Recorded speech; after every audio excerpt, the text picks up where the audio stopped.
Welcome back to the NBA Rundown.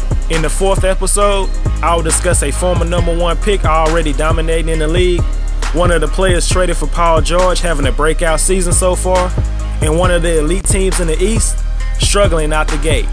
Let's get it.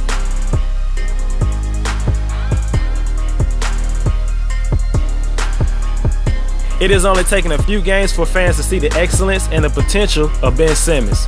He leads all first-year players in scoring, assists, field goal percentage, and is second in steals. At this point, it'll be a shock if he's not the Rookie of the Year.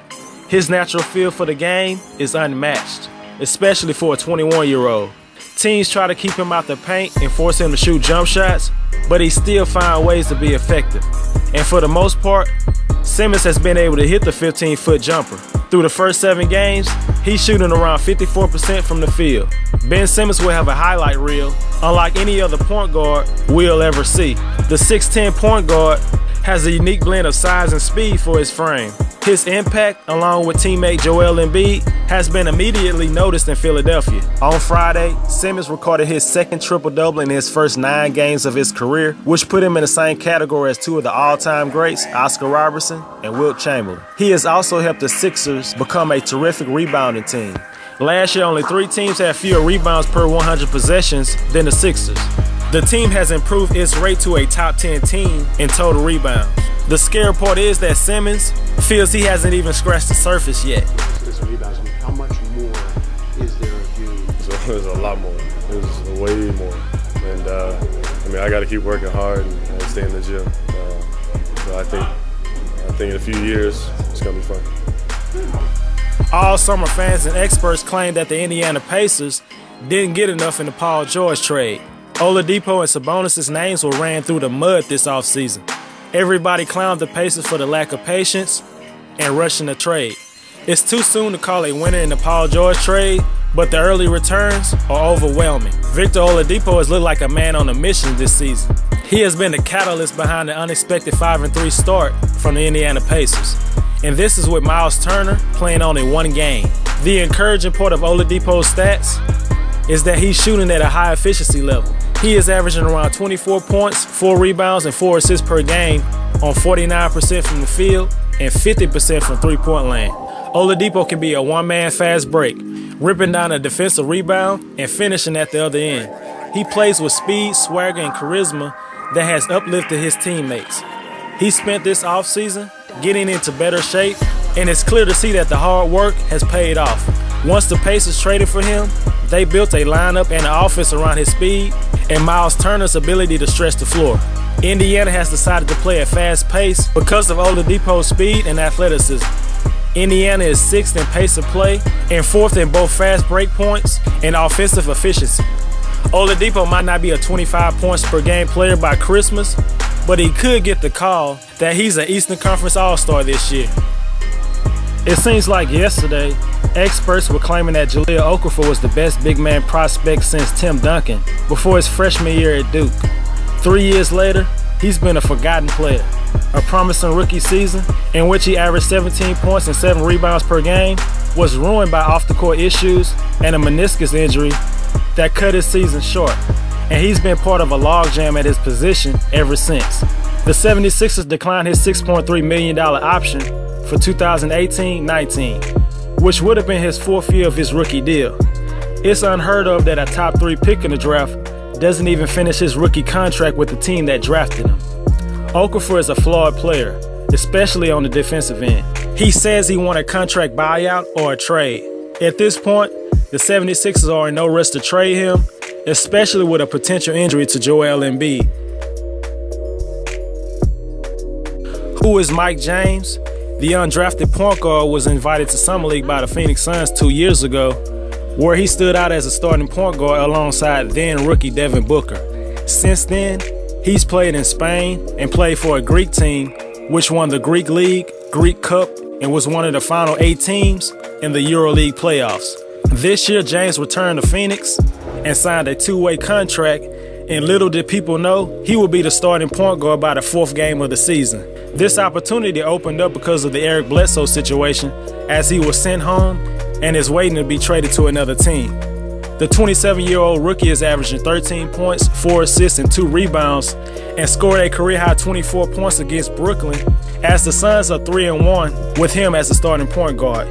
You could say he's been one of the main catalysts for the quick turnaround from the Suns looking like the worst team in the league to a solid, respectable squad. It's safe to say Mike James is going to stick around in the league this time. It's been a surprising start to the season, with the two teams that have met in the NBA Finals the last 3 times. The Warriors have had close losses and close wins, but their problems are not on the same level as the Cavaliers. The Cavaliers had lost to multiple teams by double digits that didn't even make the playoffs last year. Before Wednesday's game, Cleveland was in the midst of a 3-game losing streak and held a team meeting to air out their frustrations and problems, and then went out against the Pacers and lost by 17 points. They have dropped 4 in a row, 5 of their last 6 games. There are a lot of things to look at as the source of the problem. This team do have 8 new players, with Rose, Crowder, Wade, and Green getting significant minutes, not to mention Isaiah Thomas, who has yet to play a game. That will be another adjustment itself. This team has already had 5 different starting lineups in 8 games. And add to the fact that LeBron missed most of training camp with a sprained ankle. You know, for me personally, it was the worst training camp for me in my career because of the injury.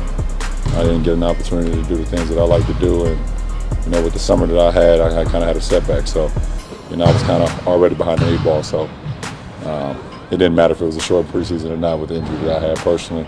So bottom line is, this group of players haven't had time to learn how to play with each other yet. Very rarely does a team with this many new players and the best player not being able to practice in training camp get off to a great start. And add insult to injury, Tristan Thompson was seen leaving the arena on crutches as he was diagnosed with a strained left calf and is expected to miss up to a month. Only 7 teams have reached the finals after beginning the season 3-5 or worse. The last team to do it, the 1990-91 Los Angeles Lakers. The Cavaliers have issues and need to solve them quickly. Maybe a trade is something they need to try to explore at this time. But LeBron did calm everything down with his incredible performance against the Wizards. One-on-one, backs in, bumps, spins, reverse, he banks it home, 49 points. And out. 8 to shoot, sets for 3, puts it in, LeBron James with 52. Milks the whole possession. J.R. Smith, good job flipping the pick. 4 losses in a row. James drives, stops, left-handed, lays it up and in. Their problems are still real. James down low, shot's good, and the foul. 56 points and counting. Play design. LeBron James, like he's setting a stagger screen along the baseline, then ducks in, and Derrick Rose, a great find. Well-timed, good play design. What's your ass? Hey, how you doing? Man, I don't. I love DC. I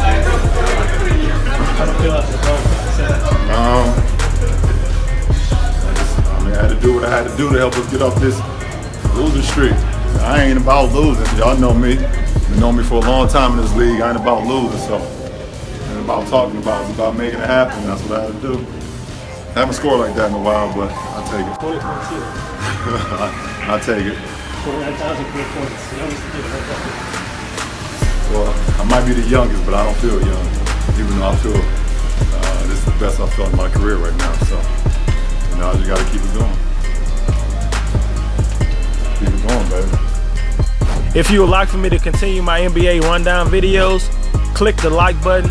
And if you haven't subscribed to my channel yet, do it right now for more future NBA content.